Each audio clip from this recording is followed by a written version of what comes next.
लड़की को जख्मी हालत में देखते हैं जिसका नाम एडिथ होता है। कहती है कि भूत सच में पाए जाते हैं, फिर चाहे वो आत्माओं के रूप में हो या इंसानों के रूप में हो। जिसके बाद वो अपनी कहानी सुनाने लगती है, जहाँ हम 1887 का वक्त देखते हैं, जब एडिथ 10 साल की थी। एक बीमारी की वजह से उसने अपनी माँ को खो दिया था, वो मर गई थी। फिर रात को जब एडिथ सो रही थी तो उसकी माँ की आत्मा एक काले साई के रूप में उसके पास आती है और उसे कहती है कि क्रिम्सन पीक से बच कर रहना। तो वो अपनी माँ से डरकर अपना मुँह छुपा लेती है। इसके बाद कहानी में हमें 14 सालों के बाद का वक्त दिखाया जाता है, जहाँ एडिथ अब 24 साल की हो गई थी। वो एक बहुत ही बड़े बिजनेसमैन की बेटी थी। एडिथ को लिखने का बहुत शौक था। इस वक्त भी वो एक नॉवल ही लिख रही थी, जिसको पब्लिशर ने छापने के लिए वो पब्लिशर से मिलने जाती है, जहाँ उसकी मुलाकात होती है अपने बचपन के दोस्त से, जो एक डॉक्टर था। फिर जब एडिथ पब्लिशर से मिलती है तो उसे नॉवल बिल्कुल भी पसंद नहीं आता, क्योंकि उसमें भूत आत्माओं का जिक्र था। वो उसे कहता है, तुम भूत प्रेत को छोड़कर प्यार मोहब्बत का नॉवल लिखो, मैं उसे पब्लिश करूँगा, वो लोगों को काफी पसंद आएगा। घर आकर ये बात वो अपने डैड को बताती है, जो आगे उसे नॉवल लिखने के लिए पेन टॉफी में देते हैं, जिसे एडिथ ले तो लेती है, मगर कहती है कि अब मैं नॉवल पेन से नहीं लिखूंगी बल्कि टाइप करूँगी। जिसके बाद अपने डैड के ऑफिस में बैठकर टाइपिंग करने लगती है, जहाँ तभी एक लड़का आता है जिसका नाम थॉमस था। वो एडिथ को कहता है, मैं आपके डैड से मिलने आया हूँ। तब उसे इंतजार करने का कहकर जाने लगती है, लेकिन जब थॉमस उसका नॉवल देखता है तो तारीफ कर देता है, जिससे एडिथ को काफी खुशी मिलती है। जिसके बाद यहाँ एडिथ के डैड आ जाते हैं। थॉमस उन्हें बताता है कि मैं एक प्रोजेक्ट पर काम कर रहा हूँ, मुझे एक बिजनेसमैन की तलाश है जो मेरे प्रोजेक्ट में पैसे लगाए। इसी सिलसिले में मैं आपसे बात करने आया हूँ। जहाँ बाद में वो एडिथ के डैड और बाकी बिजनेसमैन से मीटिंग करता है और सबको अपना प्रोजेक्ट, जो एक मशीन थी, वो दिखाता है, जिसके जरिए जमीन में खुदाई की जाती है। लेकिन एडिथ के डैड उसकी इस ऑफर को ठुकरा कर उसे काफी बेइज्जत करते हैं। कहते हैं कि तुम्हारा ये प्रोजेक्ट पहले भी काफी जगह पर नाकाम हुआ है और ठुकराया भी गया है, हम जानते हैं, और अब तुम इसे यहाँ लेकर आ गई हो। फिर इसके बाद एडिथ के डैड एक पार्टी में जाने के लिए तैयार हो रहे होते हैं, जहाँ उनके साथ एडिथ भी थी। वो अपने डैड से कहती है कि आपने थॉमस के साथ अच्छा नहीं किया, उसे फिजूल में ही बेइज्जत कर दिया। मुझे लग रहा था कि वो काबिल इंसान है, कुछ अच्छा कर सकता है। जिस पर उसके डैड कहते हैं कि मुझे थॉमस पसंद नहीं है, इसलिए मैं अपने पैसे उसके प्रोजेक्ट में लगाकर बर्बाद नहीं कर सकता। इतनी ही देर में एडिथ का दोस्त यानी वो डॉक्टर इन्हें लेने आ जाता है और वो चले जाते हैं। मगर एडिथ पार्टी में नहीं गई होती, वो अपने कमरे में थी और नॉवल पर काम कर रही थी कि तभी अचानक उसके कमरे का दरवाजा अपने आप ही खुल जाता है, जहाँ बाहर देखने पर उसे दोबारा अपनी मॉम का भूत दिखता है। वो डरकर दरवाजा बंद कर देती है, मगर फिर भी दरवाजे से गुजरकर उसकी मॉम अंदर आ जाती है और एडिथ को दोबारा से कहती है कि मेरी बात मान लेना, क्रिम्सन पीक से बच के रहना। एडिथ को कुछ भी समझ नहीं आती कि वो क्या कहना चाह रही है, मगर वो काफी डर गई थी। तभी उसके पास उसकी सर्वेंट आती है और उसे बताती है कि कोई थॉमस नाम का आदमी आपसे मिलने आया है। जब वो उससे मिलती है तो थॉमस उसे पार्टी में चलने का कहता है, जिसके बाद दोनों मिलकर उस डॉक्टर की पार्टी में जाते हैं। यहीं पर थॉमस की बहन भी थी। यहाँ हम साफ साफ देख पा रही थी कि वो एडिथ को पसंद करने लगा है और उसे अपने साथ डांस करने का कहता है। जहाँ थॉमस की बहन पियानो बजाती है तो वो दोनों डांस करने लगते हैं। अगली सुबह एडिथ के डैडी एक आदमी को अपने पास बुलाते हैं, जो जासूस था। वो उसे थॉमस और उसकी बहन की सारी डिटेल्स लाने का कहते हैं। एडिथ अपने डॉक्टर दोस्त से मिलने जाती है, जहाँ वो उसे कुछ चीजें दिखाता है और कहता है कि तुम थॉमस और उसकी बहन से होशियार रहना, वो लोग अच्छे नहीं है। फिर अगले सीन में हम देखते हैं कि एडी थॉमस और उसकी बहन से मिलने एक पार्क में गई है। यहाँ साइड पर ले जाकर I don't mind the love story at all. उसकी बहन कहती है कि एडी एक अच्छा चुनाव नहीं है, वो मुझे पसंद नहीं। जिस पर थॉमस उसे कहता है कि फजूल मत सोचो और अपनी अंगूठी मुझे उतार कर दो। तब वो ये कहकर उसे अपनी अंगूठी दे देती है कि ये मुझे वापस चाहिए। वो अपनी बहन को समझाता है कि तुम उम्मीद रखो, हम कामयाब जरूर होंगे। उधर वो जासूस एडिथ के डैड को एक फाइल देता है, जिसमें थॉमस और उसकी बहन की सारी डिटेल्स थी। अब उसके डैड अपने घर पार्टी रखते हैं और सबको बुलाते हैं। जहाँ जैसे थॉमस एडिथ को शादी के लिए कहने ही वाला था कि तभी उसके डैड वहाँ आ जाते हैं और थॉमस को कहते हैं कि तुम और तुम्हारी बहन जल्दी से मेरे कमरे में आओ, मैंने तुमसे जरूरी बात करनी है। फिर जब वो दोनों आते हैं तो एडिथ के डैड कहते हैं कि मैं तुम दोनों के बारे में सब जान गया, तुम अच्छे लोग नहीं हो, इसलिए मेरी बेटी की जिंदगी से चले जाओ, वरना मैं भी उसे तुम्हारी सारी सच्चाई बता दूंगा। वो उन्हें चेक देते हुए कहते हैं कि तुम लालची हो, इतना तो मैं जान गया हूँ, तो ये चेक रखो और सुबह की ट्रेन से यहाँ से चले जाओ। मगर हाँ थॉमस, जाते जाते मेरी बेटी का दिल तोड़ के जाओ। फिर खाना शुरू करने से पहले थॉमस सबको बताता है कि मैं कल वापस जा रहा हूँ। ये सुन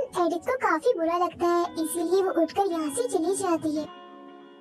थॉमस उसके पीछे जाता है और कहता है कि तुम नहीं जानती प्यार क्या है। प्यार में दिल टूटने के बाद क्या होता है तुम्हें जरा भी अंदाजा नहीं है। तो तुम्हारे साथ रहकर मेरा दिल ही टूटेगा। और हाँ, तुम प्यार मोहब्बत वाले नॉवल को छोड़कर अपनी बकवास रोने नॉवल ही लिखो। ये सुन एडिथ को काफी गुस्सा आ जाता है और वो उसके मुंह पर थप्पड़ मार दी। फिर अगले दिन जब एडिथ के डैड वॉशरूम में शेव कर रहे थे कि तभी अचानक कोई अनजान शख्स आता है और उन्हें पीछे से पकड़ लेता है। वो उनका सर बार बार बेसिन पर पटकता है और आखिरकार उनकी जान ले लेता है। उधर एडिथ को थॉमस का खत मिलता है जिसमें उसने लिखा था कि मैंने रात को जो भी कहा वो अपनी मर्जी से नहीं कहा, बल्कि वो सब तुम्हारे डैड ने बोलने के लिए कहा था। मेरे गरीब हालात की वजह से वो ये चाहते थे कि मैं तुम्हारा दिल तोड़ दूं, लेकिन मैं जानता हूँ कि ऐसा होने से मेरा दिल भी टूटा, मगर फिर भी मैं हमेशा तुमसे प्यार करता रहूंगा। ये पढ़कर वो फौरन थॉमस की होटल जाती है जहाँ उसे पता चलता है कि वो तो सुबह ही जा चुका है। जो सुन वो काफी उदास हो गई थी और रोने लगती है, मगर तभी उसके सामने थॉमस आ जाता है, बताता है कि मेरी बहन चली गई है, मैं नहीं गया। आखिर मैं कैसे तुम्हें छोड़ के जा सकता हूँ। दोनों एक दूसरे को अपने अपने प्यार के बारे में बताते हैं कि तभी इधर लॉयर आ जाता है जो एडिथ को बताता है कि आपके डैड नहीं रहे, एक हादसे की वजह से उनकी मौत हो गई है। जिसमें एडिथ काफी टूट जाती है और फूट फूट के रोने लगती है। उन्हें दफन करने के बाद एडिथ और थॉमस शादी कर लेते हैं। जिसके बाद वो इंग्लैंड आ जाते हैं जहाँ थॉमस रहता था। वो यहाँ एक काफी पुराने महल में रहा करता था। दोनों जब घर पहुँचते हैं तो थॉमस एडिथ को अपने एक नौकर से मिलवाता है, जिसमें वो कहता है जानता हूँ सर, ये आपकी वाइफ है और आप लोगों की शादी को काफी वक्त हो गया है ना। जिसमें एडिथ को काफी हैरानी होती है, मगर थॉमस उसकी बात टालकर एडिथ को अंदर ले आता है। महल अंदर से काफी पुराना था, उसकी छत और फर्श टूटा हुआ था। एडिथ खड़ी होकर जब पूरे महल को देख रही थी तो उसे ऐसा एहसास होता है जिसे कोई उसके पीछे से गुजरा और उसे आवाज लगाई हो। वो जब चेक करने जाती है तो उसे लिफ्ट से एक औरत ऊपर जाती हुई दिखाई देती है। वो इस बारे में थॉमस को बताती है, मगर वो उसकी बात टालते हुए कहता है कि तुम्हारा वहम है, बस एक बात सुन लो, बेसमेंट में कभी मत जाना। तभी इधर थॉमस की बहन आकर उनसे मिलती है। एडिथ उससे घर की चाबियां मांगती है, मगर वो देने से इनकार कर देती है। फिर जब एडिथ नहा रही थी तो उसे वहाँ एक साया दिखता है। कपड़े पहनकर जब वो वापस आ रही थी तो उसके पीछे भी हम एक काफी डरावने भूत को देख पाते हैं, जिसे जैसे एडिथ देखती है तो वो वहाँ से गायब हो जाता है। जब वो बाहर आती है तो थॉमस उसे चाय देता है जिसमें उसने कुछ मिलाया था। फिर जब वो सोने लगती है तो उसे म्यूजिक की आवाज आती है। वो जब चेक करने जाती है तो देखती है कि थॉमस की बहन पियानो बजा रही है। वो उसे अपनी माँ की तस्वीर और लाइब्रेरी दिखाती है। फिर वो एडिथ को कहती है कि तुम मुझसे जरा दूर ही रहना और बस अपना ख्याल रखना। जिसमें एडिथ को काफी हैरानी होती है कि आखिर वो ऐसा क्यों कह रही है। उधर उस डॉक्टर को एडिथ के डैड की चेकबुक मिलती है जिससे उसे पता चलता है कि उन्होंने आखिरी चेक थॉमस को दिया था, जिससे उसे थॉमस पर शक होने लगता है। एडिथ थॉमस के पास जाती है जहाँ वो काम कर रहा था। वो दोनों अभी साथ में ही थे कि तभी इधर थॉमस की बहन आ जाती है और एडिथ को चाय पिलाती है जिसमें उसने भी कुछ मिला दिया था। रात को जब एडिथ सो रही थी तो अचानक से उसके पेट में दर्द होने लगती है। वो उठती है तो देखती है कि थॉमस उसके साथ नहीं है। वो जब थॉमस को ढूंढने जाती है तो उसे एक अलमारी दिखती है जिसे खोलने पर उसके अंदर एक बॉक्स था जिसमें कुछ टेप्स पड़ी हुई थी। तभी अचानक वहाँ जमीन को चीरते हुए एक भूत बाहर आता है जो बेहद ही डरावना लग रहा था। उसे देख एडिथ काफी डर गई थी और अपनी जान बचाने के लिए लिफ्ट के जरिए नीचे बेसमेंट में आ जाती है। वहाँ उसे एक काफी बड़ा बॉक्स मिलता है जिस पर इनोला लिखा हुआ था, लेकिन वो बंद था, जिसकी चाबी थॉमस की बहन के पास। अगले दिन थॉमस अपनी मशीन पर काम कर रहा था जहाँ तभी उसके पास एडिथ आती है और रात वाली बात उसे बताने लगती है, मगर वो उसकी बात नहीं सुनता और मजीद उसके सवालों से बचने के लिए जानबूझकर अपना हाथ मशीन में दे देता है। फिर जब एडिथ उसके हाथ की पट्टी कर रही थी तो वो उसे बताता है कि मेरी मशीन लाल रेत भी निकालती है जिसकी वजह से यहाँ की बर्फ भी लाल हो जाती है, इसीलिए यहाँ की जमीन को क्रिम्सन पीक कहा जाता है। This Crimson Peak.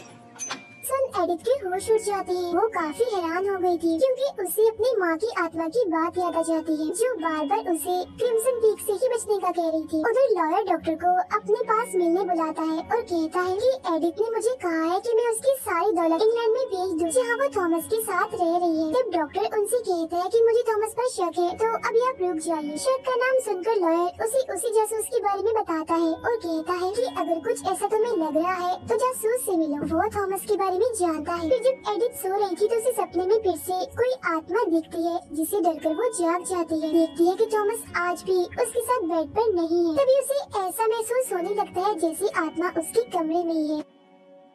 तब वो कहती है कि अगर तुम सच में यहाँ हो तो मेरा हाथ छूकर मुझे अपने होने का एहसास दिलाओ। उसका ये कहना ही था कि तभी वो आत्मा उसका हाथ पकड़ के उसे नीचे गिरा देती है। इसके बाद उसे वॉशरूम में से भी अजीब सी आवाज आती है। जब ये चेक करने उधर जाती है तो बड़ा ही अजीब नजारा देखती है कि एक और आत्मा बार टब में बैठी हुई है जिसके सर में चाकू घुसा हुआ है। फिर वो आत्मा धीरे धीरे उठकर एडिथ की तरफ ही आने लगती है और कहती है कि चली जाओ यहाँ से, उसका खून तुम्हारे हाथों ही होगा बस। तभी उसे थॉमस की आवाज सुनाई देती है। वो तो पहले ही डरी हुई थी तो सीधा भागकर वो उसके पास चली जाती है और उसे सब बता देती है जो अभी अभी उसके साथ हुआ। उसकी बात सुनकर थॉमस की बहन कहती है ऐसा कुछ भी नहीं है, ये बस तुम्हारा बुरा ख्याल हो सकता है। बाद में थॉमस की बहन उससे कहती है कि किस आत्मा की बात कर रही थी, मॉम की तो नहीं, और ये मॉम के बारे में भला कैसे जान सकती है। खैर जो भी है, जल्द से जल्द हमें इसे जायदाद के कागजात पर साइन करवाने होंगे। अगले दिन थॉमस एडिथ को लेकर पोस्ट ऑफिस जाता है जहाँ उसके लिए 2 खत आए हुए थे जिन्हें मिलते ही वो अपने पास रख लेती है। मगर जब वो यहाँ से जाने लगती है तो पता चलता है कि काफी तेज तूफान आने के इम्कान है, इसीलिए वो लोग रात इसी पोस्ट ऑफिस के कमरे में गुजारते हैं। उधर डॉक्टर होटल से थॉमस के घर का पता लेता है जहाँ वो जासूस से भी मिलता है। वो डॉक्टर को एक फाइल देते हुए बताता है कि थॉमस पहले से शादीशुदा है, इसीलिए तो एडिथ के डैड उन दोनों की शादी नहीं करवाना चाह रहे थे। एडिथ और थॉमस रात एक साथ गुजारने के बाद जब अगले दिन घर जाती है तो उसकी बहन एडिथ से पूछती है कि तुम्हारी रात कैसी गुजरी। एडिथ कहती है कि बहुत अच्छी, हम पहली बार एक साथ रहे और वो भी इतने अच्छे से। उसकी ये बात सुनकर थॉमस की बहन एकदम गुस्से में आ जाती है मगर फिर वो अचानक बात बदलकर कहती है वो दरअसल मुझे तुम लोगों की फिक्र है ना और मेरा दिल भी नहीं लगता, इसीलिए ऐसे पूछ लिया। वो वहाँ उसके खत भी देख लेती है जो पोस्ट ऑफिस से लाई थी। तब एडिथ उसे कहती है कि मेरे पेट में दर्द हो रही है, जिस दिन वो उसके लिए चाय बनाने लगती है। एडिथ को वहाँ उसकी चाबियाँ बड़ी दिखती है जिसके अंदर से वो उस चाबी को निकाल लेती है जिस पर इनोला लिखा हुआ था। साथ ही वो अपने खत भी ले लेती है। फिर वो अपने कमरे में जाकर लाल का खत पढ़ती है जो और कुछ नहीं था बल्कि उसकी दौलत को यहाँ लाने के पेपर्स थे। वो उस पर साइन करने ही वाली थी कि तभी उसका ध्यान दूसरे खत की तरफ जाता है। उसे खोलने पर पता चलता है कि ये किसी इनोला के लिए है। फिर वो बेसमेंट में जाकर इनोला वाली चाबी लेकर उस बॉक्स को खोलती है जिस पर इनोला लिखा हुआ था। उसके अंदर से उसे टेप्स और 3 फाइल्स मिलती हैं जिन पर 3 अलग अलग मुल्कों और औरतों के नाम लिखे हुए थे। ये देख एडिथ को अपने डैड की बात याद आती है कि थॉमस ने इन्हीं मुल्कों में अपने प्रोजेक्ट पर पैसे लगाने के लिए बिजनेसमैन की खोज की थी। उसे वहाँ लाल लिक्विड वाला कुआं भी दिखता है मगर वो इस पर ध्यान ना देते हुए उन फाइल्स को लेकर ऊपर आ जाती है। थॉमस की बहन जब चाबियाँ देखती है तो उसमें इनोला वाली चाबी गायब थी जो देख उसे शक हो जाता है कि एडिथ ने मेरी चाबी निकाल ली है। वो उसे आवाज लगाकर उसके कमरे की तरफ आने लगती है। तब एडिथ जल्दी से अपने कमरे में आकर ऐसी एक्टिंग करती है जैसे उसकी तबीयत खराब है और थॉमस की बहन को वो पानी लाने का कहती है। तब थॉमस की बहन जानबूझकर चाबियाँ वहाँ रख के चली जाती है जिसका फायदा उठाकर एडिथ इनोला वाली चाबी वापस लगा देती है। थॉमस की बहन फिर जब चाबियाँ देखती है तो उसमें इनोला वाली चाबी दोबारा देखकर वो समझ जाती है कि एडी अब काफी कुछ जान गई है। रात को एडी वो टेप सुनती है और उन फाइल्स को भी देखने लगती है। यहाँ उसे पता चल जाता है कि थॉमस ने उससे पहले 3 और औरतों से भी शादी की थी जिनमें से एक का नाम इनोला था। बाद में थॉमस और उसकी बहन ने तीनों को चाय में ऐसा जहर मिलाकर दिया जिससे लोग अचानक नहीं मरते, कुछ वक्त के बाद मरते हैं। जिसके बाद उन तीनों की अलग अलग वक्त में मौत हो गई और ये वही चाय थी जो एडिथ को भी पिलाई जा रही थी। तभी अचानक एडिथ के मुँह से खून आने लगता है। ये सारी बातें जानकर वो काफी घबरा गई थी और वहाँ से भागने की कोशिश करती है मगर बाहर काफी तेज बर्फ का तूफान था इसीलिए वो नहीं जा पाती। इधर जहर भी अपना असर दिखाने लगता है जिस वजह से वो बेहोश होकर वहीं गिर जाती है। अगले सीन में उसकी आँख थॉमस की बहन की आवाज से खुलती है जो उसके लिए खाना और चाय लाई थी। तब एडिथ चाय पीने से इनकार कर देती है मगर जबरदस्ती वो उसे खाना खिला देती है। कुछ वक्त के बाद थॉमस भी वहाँ आता है और एडिथ को चाय पीने से मना करता है। बाद में वो अपनी बहन के पास जाकर कहता है कि बस कर दो, ये सब रोक दो वरना वो मर जाएगी, मुझे उस पर तरस आ रहा है, इस सब में अब मैं मजीद तुम्हारा साथ नहीं दे सकता। तब उसकी बहन उसे कहती है अच्छा तुम चाय बंद करवा दोगी मगर इस बार तो मैंने जहर उसे खाने में मिला कर दिया था और हमें ऐसा करना ही होगा वरना सबको हमारे बारे में पता चल जाएगा और हमें सूली पर लटका दिया जाएगा। थॉमस को एडिथ की फिक्र इसीलिए हो रही थी क्योंकि वो अब उसे प्यार करने लगा था। इसके बाद हम देखते हैं कि वो डॉक्टर इंग्लैंड आ गया था और रात को तूफान आने के बावजूद भी वो उनकी महल जाने के लिए निकल जाता है मगर उधर एडिथ की तबीयत काफी खराब होने लगती है। उसे खून की उल्टियाँ आ रही थी। फिर जब वो बाहर आती है तो उसे दोबारा से वही आत्मा दिखाई देती है जिसके हाथ में अब बच्चा भी था।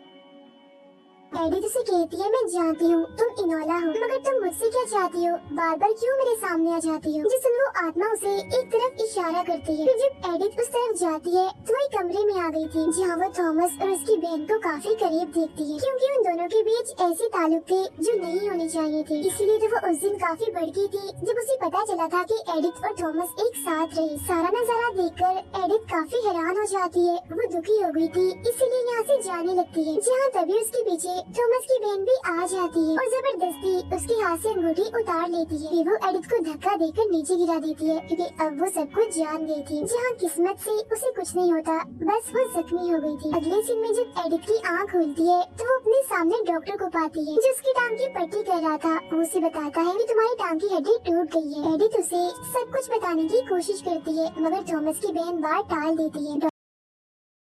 डॉक्टर देखता है कि एडिथ की अंगूठी उसके हाथ में नहीं है, बल्कि उसकी उंगली पर चोट लगी हुई है और वो अंगूठी अब थॉमस की बहन के हाथ में है, जो देख उसे काफी अजीब लगता है। इसीलिए वो एडिथ को लेकर वहाँ से जाने लगता है, मगर थॉमस की बहन उसे रोक देती। डॉक्टर थॉमस से कहता है, मैं तुम लोगों की असलियत जान गया हूँ, तुम बहुत ही घटिया हो। साथ ही वो एडिथ को भी बताता है कि थॉमस की बहन इतनी जालिम है कि उसने अपनी मॉम को भी मार दिया था। ये कहकर जब वो जाने लगते हैं तो थॉमस की बहन चाकू से उस पर हमला कर देती है और एडिथ को पकड़ लेती है। फिर वो थॉमस को कहती है कि जाओ और डॉक्टर को चाकू से मार दो। थॉमस उसे मारना नहीं चाहता था, इसीलिए उसके जिस्म में ऐसी जगह चाकू मारता है जिससे वो जख्मी तो हो पर मरे ना, और फिर उसे बेसमेंट में ले जाता है। वो उसे वहाँ छुपाकर एडिथ को बचाने के लिए चला जाता है। उधर थॉमस की बहन एडिथ से जायदाद के पेपर्स पर साइन करवाने के लिए कमरे में ले जाती है, जहाँ वो उसके सामने बहुत सारी बातें भी रखती है, जिससे हमें पता चलता है कि जब थॉमस की मॉम को थॉमस और उसकी बहन के ऐसे ताल्लुक के बारे में पता चला तो उन्होंने मिलकर अपनी मॉम को मार दिया और फिर थॉमस के प्रोजेक्ट में पैसे लगाने के लिए 3 लड़कियों को फंसाया और उनकी दोनों तड़पने के बाद एक एक करके उन्हें मार दिया, मगर तीनों ही बार वो नाकामयाब रहे, क्योंकि इनकी वो मशीन ठीक से कभी चली ही नहीं जिस पर ये काम कर रहे थे। ये सारी बातें बताकर वो जबरदस्ती एडिथ से पेपर्स पर साइन करवा लेती है, जिसके बाद एडिथ उससे पूछती है, अच्छा चलो बताओ मेरे डैड को किसने मारा था? जिससे वो कहती है, उन्हें भी मैंने ही मारा था। अभी सुन एडिथ को काफी गुस्सा आ जाता है और अपने डैड की मौत का बदला लेने के लिए वो पेन को उसके सीने में घुसा देती है और वहाँ से भाग जाती है। फिर लिफ्ट के जरिए जब वो ऊपर आ रही थी तो उसे थॉमस मिलता है, जो उसे बताता है कि मेरा यकीन करो, मैं तुमसे प्यार करता हूँ। वो सब मैंने अपनी बहन के कहने पर किया था। वो मेरी बड़ी बहन थी तो उसकी बात मैं नहीं टाल सका। आगे वो उसे कहता है कि नीचे बेसमेंट में जाओ उस डॉक्टर के पास, क्योंकि वो मरा नहीं है बल्कि जिंदा है। फिर वो अपनी बहन के पास जाकर जायदाद के पेपर्स को जला देता है। वो अपनी बहन से कहता है कि प्लीज तुम एडिथ को मत मारो, हम तीनों इस घर को छोड़कर कहीं दूर चले जाएंगे जहाँ हम हंसी खुशी रहेंगे। ये सुन वो थॉमस से पूछती है, क्या तुम एडिथ से प्यार करने लगे हो? जिस पर वो हाँ बोल देता है। ये सुन उसे इतना गुस्सा आता है कि वो पागल चाकू से उस पर हमला कर देती है और थॉमस को भी आखिरकार मार देती है। लेकिन उसे मारने के बाद वो काफी पछताती है, उसे काफी गुस्सा भी आ चुका था, इसीलिए वो एडिथ को मारने के लिए उसके पीछे जाती है, जहाँ दोनों के बीच काफी हाथापाई होती है। तब एडिथ उससे बचते हुए नीचे अपने डॉक्टर दोस्त के पास आ जाती है, मगर उसके पीछे थॉमस की बहन भी आ जाती है और बड़ा वाला चाकू निकालती है जिससे उसने अपनी मॉम को मारा था। जैसे ही उस पर हमला करने वाली होती है तो एडिथ उससे बचकर बाहर आ जाती है, जहाँ दोनों के बीच काफी मुकाबला होता है। लेकिन तभी इधर थॉमस की आत्मा आ जाती है, जिसे देख उसकी बहन जज्बाती हो जाती है और रोने लगती है। इस चीज का फायदा उठाकर एडिथ बेलची से उस पर हमला कर देती है। उस पर वो बार बार हमला करके आखिरकार उसका काम तमाम कर देती है। इसके बाद कहानी वापस वहीं आ जाती है जहाँ से शुरू हुई थी, जहाँ एडिथ ने कहा था कि भूत सच में पाए जाते हैं। वो फिर अपने डॉक्टर दोस्त के साथ यहाँ से चली जाती है, जिसके बाद थॉमस की बहन की आत्मा बाकी आत्माओं के साथ उसे खंडर महल में फंस जाती है, क्योंकि वो कभी भी इस जगह को छोड़ के जाना नहीं चाहती थी। इसके बाद हम देखते हैं कि एडिथ के साथ जो कुछ भी हुआ वो उस पर एक किताब लिखती है, जिसका नाम वो क्रिम्सन पीक ही रखती है और इधर ही ये कहानी खत्म हो जाती है।